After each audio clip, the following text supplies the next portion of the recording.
Why hello everybody, welcome to another review as read. Today's book, Colder Than Hell, a Marine Rifle Company at Chosin Reservoir by Joesph R. Owen. So again, this will go as per normal. I'll give an introduction to the book, then I'll talk about the cons of the book, the pros of the book, and then a conclusion.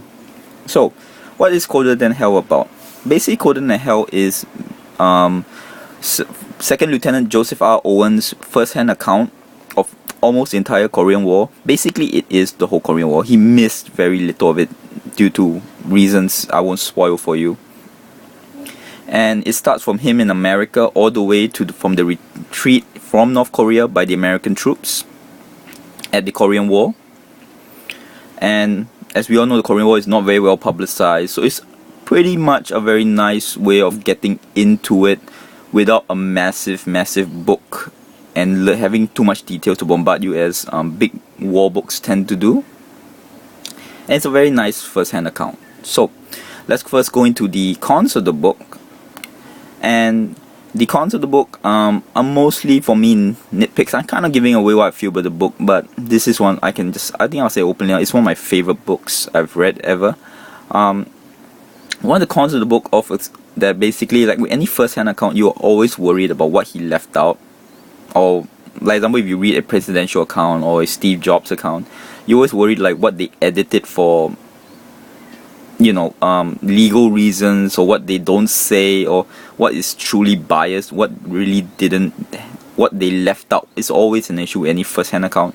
And with this book too, there are parts where you have to wonder if something was not said due to whatever reason. But to be honest, not that much of that does come out in this book. But again, with any first-hand account, that does come into mind once in a while.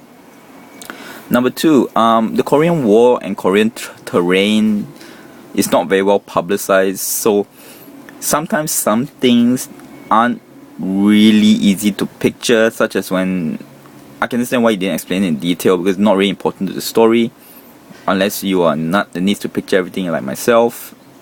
Like how he talks about how the Koreans in the 1950s would dress, and certain terrain you can picture. He does explain it very well, but the problem is that if you want a really detailed look, it's unlike if someone talked about Pearl Harbor, where you have the images in your head to help picture from popular, reenactments and all that.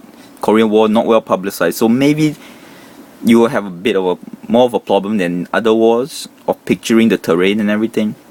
But truthfully, these are just very small nitpicks that I feel I should put out, because I don't think any book is perfect. So let's go into the goods of the book, or the pros of the book. It's absolutely fantastic. As a first-hand account, he really feels absolutely truthful.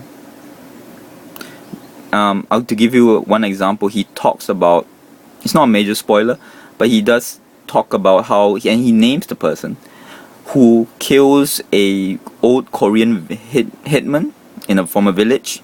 One of his squad mates killed that person in cold blood. The guy was defenseless, came out with his hands up, and the guy shot him. So, and he names it, that's the thing. So, and many times he does admit that he was scared in battle, that again, I won't spoil it, but sometimes at one point they found Chinese troops in the hills, which was minus 25 degrees and everything, and they were frozen but they're still alive, and they shot them in cold blood because they couldn't care less about them. He admits these things. And it's not a lot of books that actually do admit these kind of things. I mean, there are some, but many times in the book he keeps admitting things, which is quite amazing, really.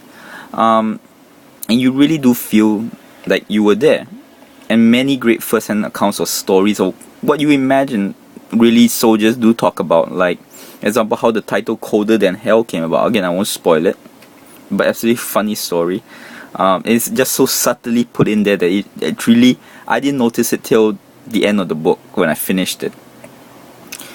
And also they talked about, it teaches you a lot about Korean War, and from first-hand accounts of the mistakes that people who don't fight make. Example, the kind of shoes and clothes they were given were totally inadequate for the war, and it's how, example, frostbite became a huge problem, and their clothing that they were given was winter wear, but it was so heavy that it was horrible to lug around for the mountainous terrain that they had to fight in North Korea. So again, so many information is given here, but in such a nice, smooth way, like, because he was really there. These are things they discovered along the way too. He takes you along that ride, and then you have these great characters which are real people who really you get fixated on, and he doesn't actually concentrate on himself. He tends to talk about the people around him, and that's really cool. It's not this, you can see this is not an egotistical piece for him that he wrote this book. It's more for the people around him who died or that he respected. Like, my favorite was First Lieutenant Chu and Lee. I am Asian, but there's nothing to do with it. Like, this guy is a gung-ho, by the book soldier. He would stand up and walk around in battle when he's being fired at with a vest with a pink, bright, luminous marker, so that the planes on top could use him as a marker to fire upon the enemy. But that made him an open target for every single Chinese troop shooting at them. And that guy was wounded multiple times. There was Private First Class Luke Pacciani. He's Italian immigrant. I hope I'm not pronouncing it super wrong. And how he impose himself as the bodyguard of Mr. Lee, as he calls him. And he was a barman, which is his smaller version of a machine gun you can carry around. And he would he's a good-hearted person, but just gets drunk too much and fights, a brawler at heart, and great characters like that really takes you along for the ride. People you can connect to. And there are maps in the book.